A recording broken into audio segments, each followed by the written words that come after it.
buenas, soy Daniel Valle, estudiante de Ingeniería Electrónica y Eléctrica en la Universidad de León y vengo a presentaros esta pequeña comparativa entre el silicio y sus principales alternativas a la hora de sustituirlo de manera industrial.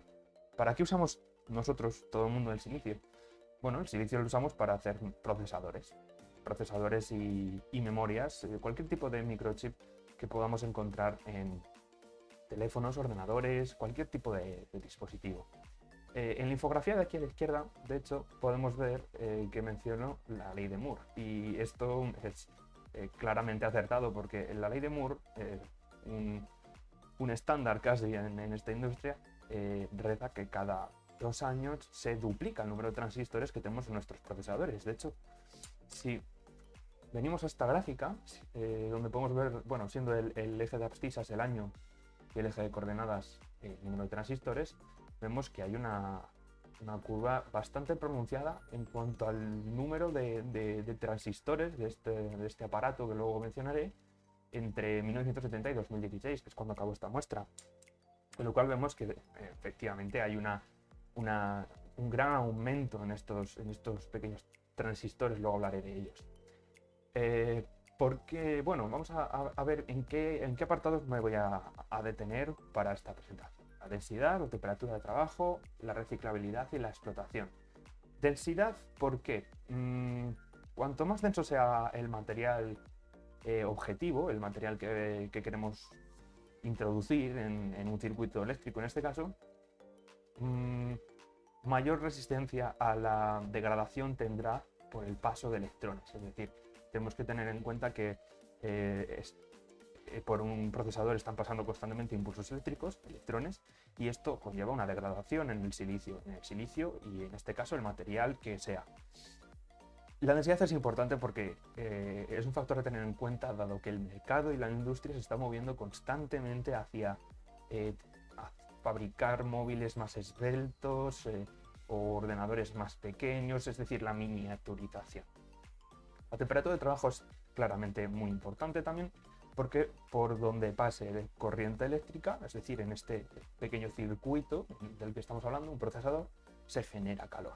Este calor tiene que disiparse o tiene que eliminarse de cualquier forma. ¿Por qué? Porque hay muchos materiales, y algunos de ellos los veremos ahora, que son esos posibles sustitutivos al silicio, que en ciertos rangos de temperaturas no pueden trabajar. Es decir, cambian sus propiedades físicas y no pueden llevar a cabo la tarea para la que se han diseñado.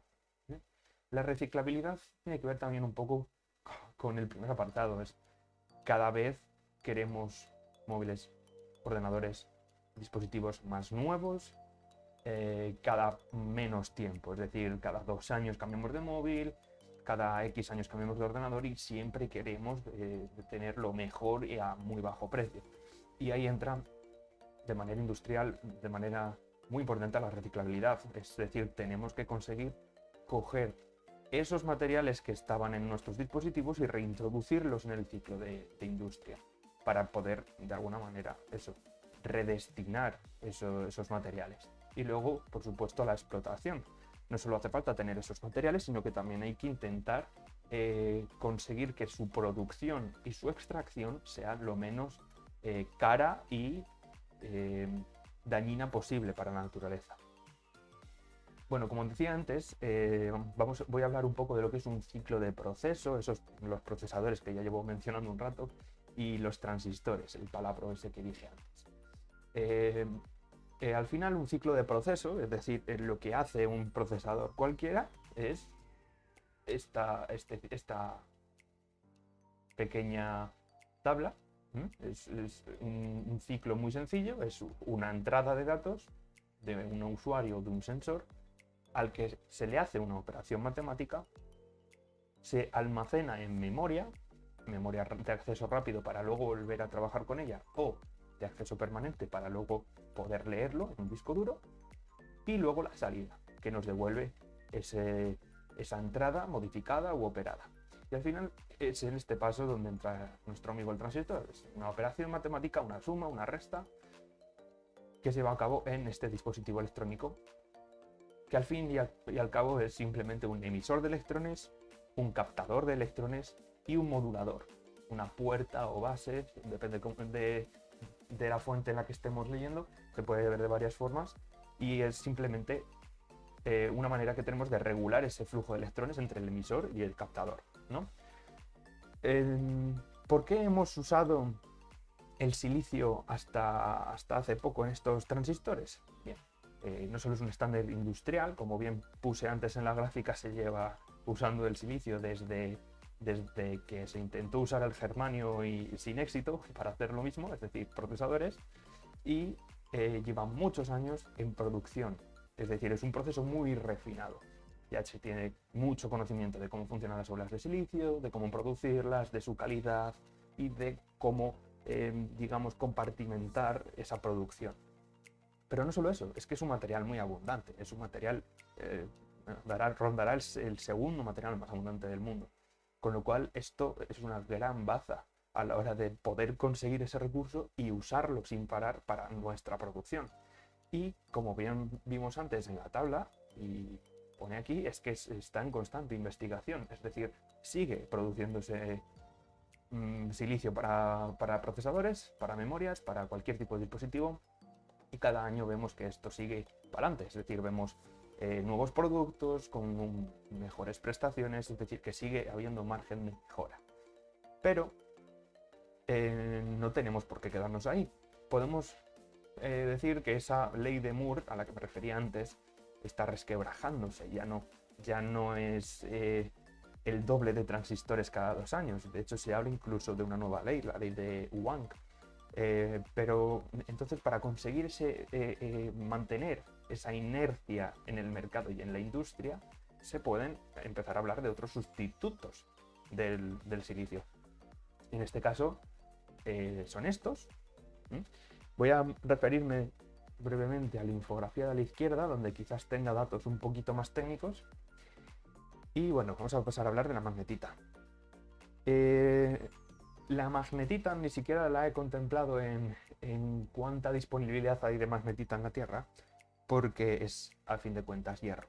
Es hierro, que la magnetita no se encuentra fácilmente en su estado natural, digamos, en la naturaleza, pero es hierro, se puede procesar y se puede conseguir magnetita fácilmente. Y la magnetita tiene una muy buena baza con respecto al silicio, y es que computa muchísimas veces más rápido que el silicio. Estamos hablando de que llega a unos niveles de operación ingentes. 1 terahercio es muchísimo, teniendo en cuenta que el estándar doméstico a día de hoy suele ser, para un ordenador normal, entre 5 GHz y 4 GHz más o menos. ¿Cómo conseguimos esto?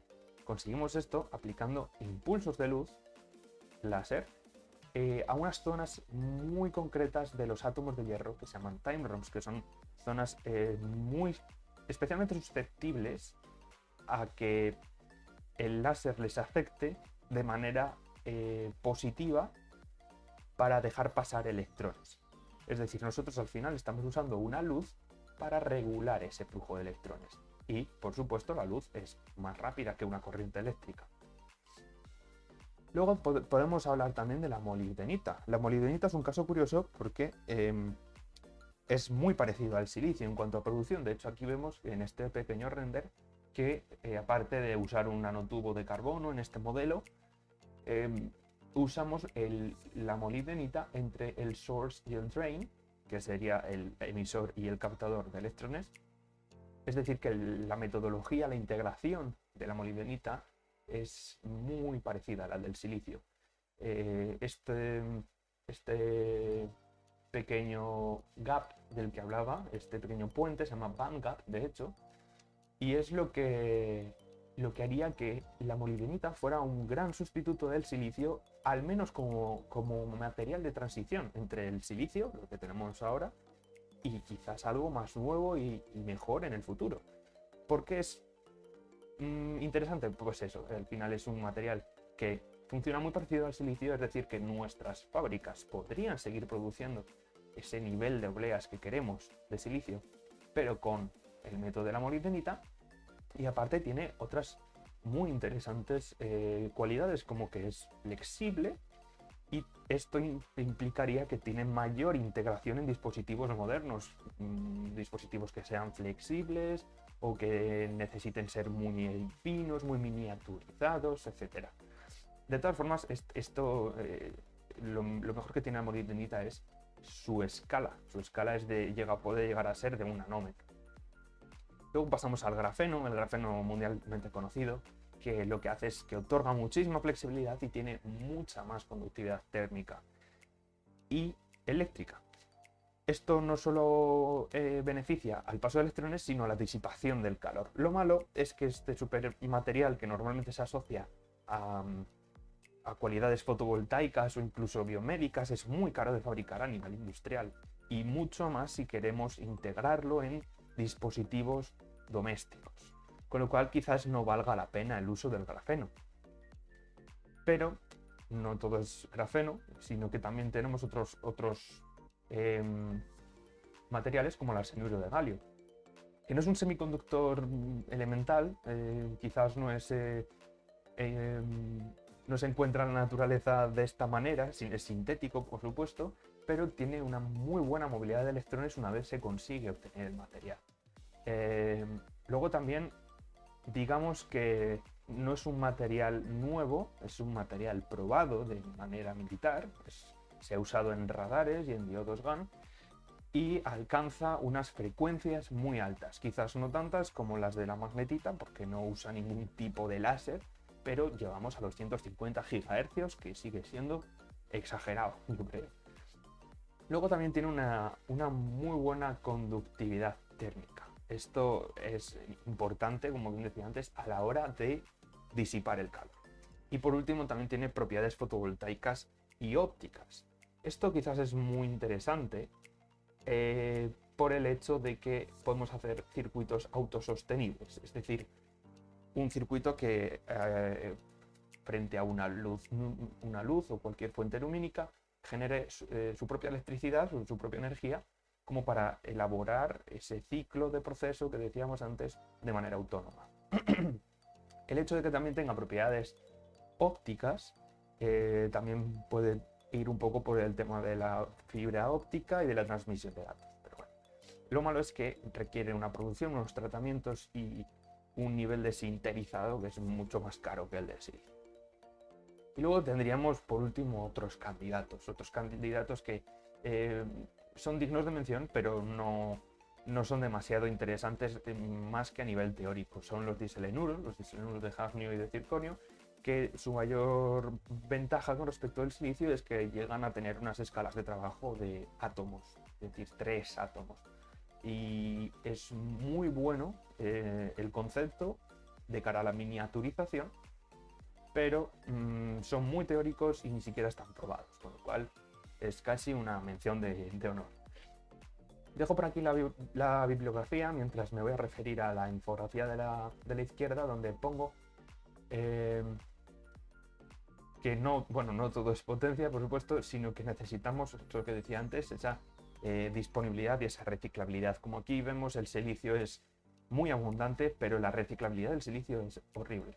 Eso es una de las razones por las que querríamos cambiar del silicio. Luego tenemos, por supuesto, otros materiales que son sintéticos, la molibdenita, el grafeno y el arsenuro de galio, cuyas disponibilidades, por supuesto, son menores que las del silicio, pero vemos que la reciclabilidad es mejor, entre un 25% para estos dos, y el grafeno, que al fin y al cabo es una capa de átomos de carbono que es reciclable, por supuesto. Y luego está el germanio, que no lo hemos visto aquí, pero el germanio es uno de los predecesores al silicio, que no tuvo éxito, pero se parece que está volviendo al ruedo y que puede ser de nuevo un sustituto al silicio, siempre que se trate de mejor forma. Y luego están los diselenuros, que como bien dicho son materiales teóricos y que no tiene cabida analizarlos en esta tesitura. Conclusión: el silicio, hasta que no veamos ninguno de los anteriores elementos o materiales desmarcarse de una manera notable, no merece la pena que sea sustituido. Todavía tenemos margen de mejora, es muy abundante, está estandarizada su producción. No creo que hasta dentro de bastante tiempo el silicio sea, digamos, sustituido por un material de estos tan novedosos.